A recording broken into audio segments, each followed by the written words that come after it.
안녕하세요. 이준용 원장입니다. 오늘은 이제 대입 과정에서 상당히 우리가 마음대로 안 되는 경우 많은데요.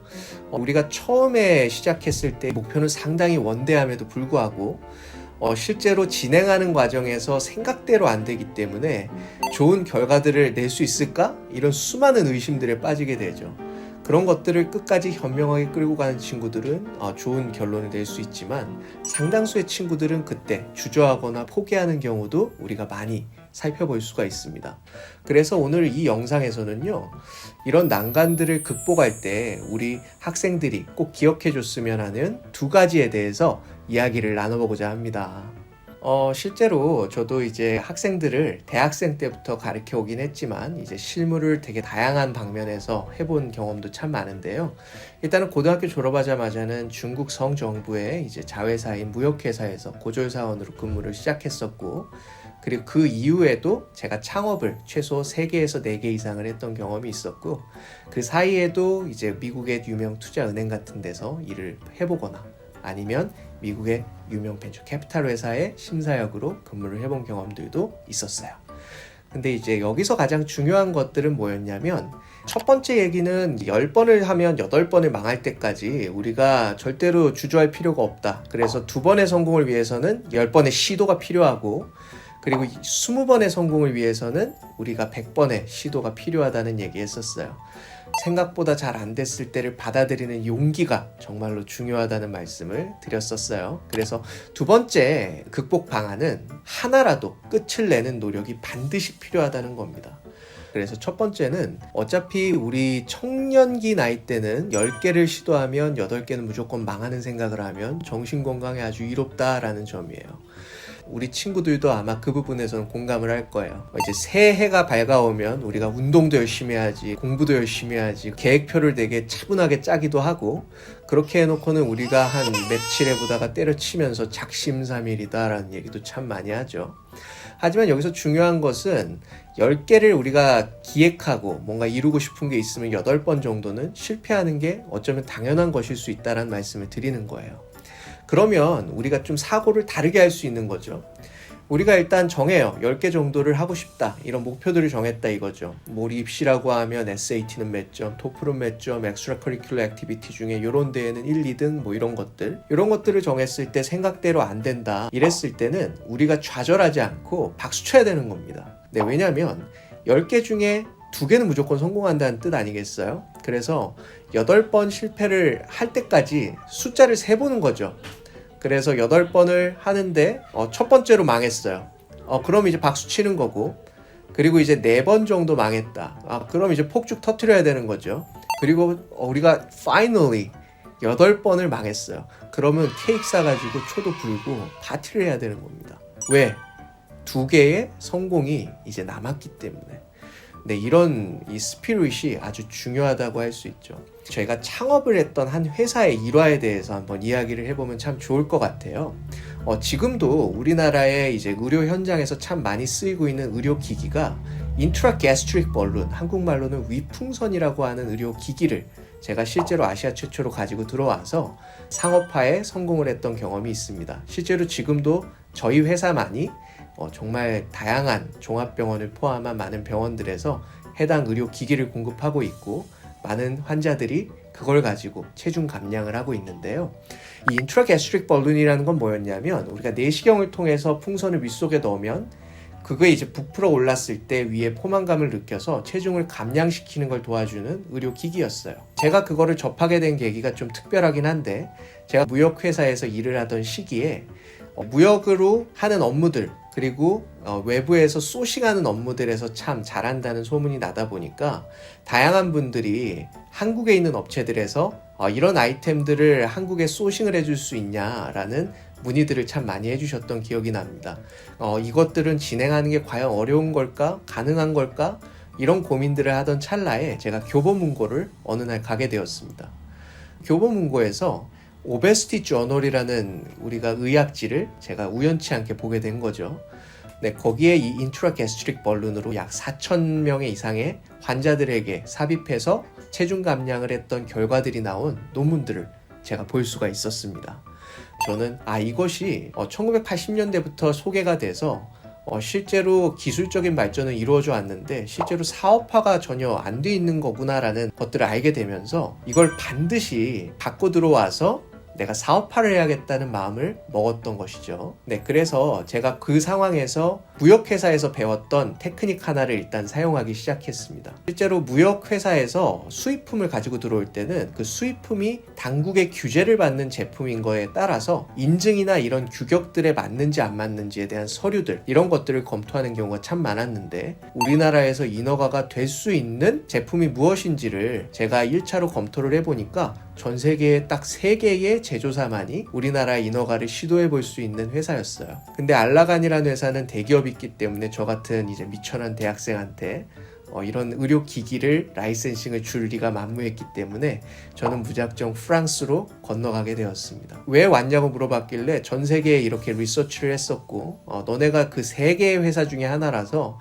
좀 이런 것들을 나랑 같이 일할 수 있는지 알고 싶기 때문에 내가 그냥 무턱대고 찾아왔다 라고 얘기했는데 문전박대하지 않고 되게 잘 맞이해줬던 기억이 납니다. 너가 이런 신생으로 심지어 대학생인데 이런 물품 같은 것들을 수출했을 때 이런 상황들을 통제할 수 있느냐라는 질문들을 참 많이 했었고, 그리고 한국은 되게 마른 사람들이 많아 보이는데 실제로 이 위풍선이라는 것들이 도입이 됐을 때 과연 많은 사람들이 필요로 할 것이냐, 네, 이런 질문도 받았던 기억이 납니다.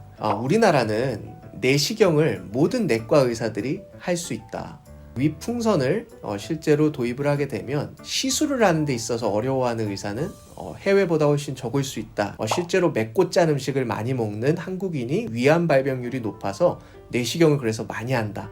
특히 우리나라의 비만 유병률, 국민건강보험검단이라든지 아니면 우리가 다양한 통계청 조사 자료들을 가져가서 거의 100만 명 단위 이상의 상당히 많은 분들이 그런 고통을 겪고 있다는 점을 좀 어필을 했던 기억이 납니다. 그래서 그때 이제 위풍선을 가지고 들어왔을 때 정말 많은 난관들이 있었죠. 가장 컸던 첫 번째 허들은 식약청 인허가를 하는 것이었습니다. 여기서 이제 중요한 교훈들이 나오기 시작합니다. 이제 문서를 요청을 할 때도 그냥 체크리스트만 이렇게 적어가지고 서류를 요구하는 것이 아니라 실제로 거기에 맞춰서 서류를 갖고 왔을 때도 일부 미비한 게 있으면 서로가 협의를 해서 다른 곳에서 그 문서를 대체할 수 있는 문서를 찾는다든지, 우리나라 임상이 너무 무거운 경우에는 프랑스 내에 있는 임상 자료를 최대한 긁어 모아서 제출을 한다든지, 이런 식으로 임기응변을 계속 해야 되는 상황들이 이어졌던 기억이 있습니다. 그래서 2009년에 처음으로 이 위풍선이